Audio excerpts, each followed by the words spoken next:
Someone is inside my husband's body. I feed my cat, Nicholson, with some food and put water so he won't bother me later. It looks like it's going to rain, as the newspaper girl mentioned a possible storm coming tonight. It's better to use 2 blankets so I can sleep soundly. I woke up to Nicholson making noises at the foot of my bed. He seems distressed and wants to go out the window, but it's quite high. I have to take him outside. His eyes are wide and he's agitated, with a tense body. He's very scared. I'm worried about my feline, but I want to believe it's just a need to go to the bathroom outside my house. When I open the door, he scratches me and darts out, disappearing into the yard. It's raining lightly. Maybe it will continue all night. I go to the kitchen to prepare some hot chocolate. I usually do this when I wake up, as it helps me relax and go back to sleep. I'm savoring that hot and delicious liquid on my way to my room. As I passed by the staircase leading to the basement, I noticed a light coming from the door down there. I got curious. I approached and saw that the door was open. I don't usually leave it unlocked for my own safety. When I reached the door, I noticed muddy footprints. The footsteps were going inside my house. I was a little scared, but at the same time I ignored it, closing the door and quickly going back to my room. As I was about to climb the stairs, I felt a chill. At the same time, the room's temperature had dropped drastically. The cold was so intense that I dropped the cup of chocolate on the floor, spilling the thing that would make me sleepy. Damn! I needed to go back to the kitchen to grab a cloth. As I headed back towards the stairs, I bent down to clean the floor, and at that moment, I noticed something. There was someone inside the house. A shadow was watching me, hidden in the dark of the room.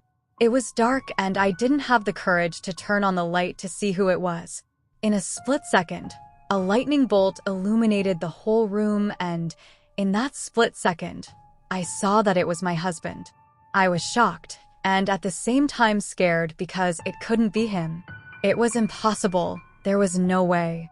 His behavior was different. Before he could make any move towards me, he ran at me like an animal after its prey. To defend myself, I quickly climbed the stairs. As I was heading for the kitchen, going up the stairs to get a knife, he grabbed my foot and I fell to the ground. The thing was on top of me, trying to strangle me, and its eyes were different. It wasn't my husband, but something similar to him. I kicked him in the stomach and he fell. With that, I managed to run to the kitchen. I grabbed a knife, the sharpest one, and he was quickly coming towards me. I stabbed him in the stomach, plunging the knife into his abdomen. The thing looked at the knife as it spilled blood and calmly pulled the object from his stomach, tossing it to the corner of the kitchen as if nothing had happened. He grabbed my neck, pressing me against the wall. I'm running out of strength. I grabbed a fork from the sink and stabbed it in his eye. At that moment, the thing let go of me, took a few steps back, and I ran, entering the bathroom and closing the door. It's dark and I have nowhere else to run. I feel like a trapped animal. I'm worried and afraid. Whatever is inside my husband's body wants to kill me for some reason. I heard banging on the bathroom door. He's throwing his body to try to knock down the door. He kept hitting several times until he stopped. I lowered my head to see under the door and noticed that he was standing still like a statue. He left, took a few seconds, and came back again. I was with my back against the door, pressing my body to try to give more strength so the door could withstand the blows. Suddenly, a strong blow caused the tip of an axe to go through the wood. That thing now had an axe, knocking down the door.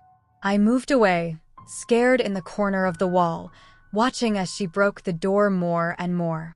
He made a hole big enough for his head to enter and stared at me. At that moment, I felt the hatred in his eyes. Those weren't the eyes of a normal person. Maybe it was a demon. He continued to break down the rest of the door so he could kill me. That couldn't be my husband, because I killed him 3 days ago and buried him in my yard.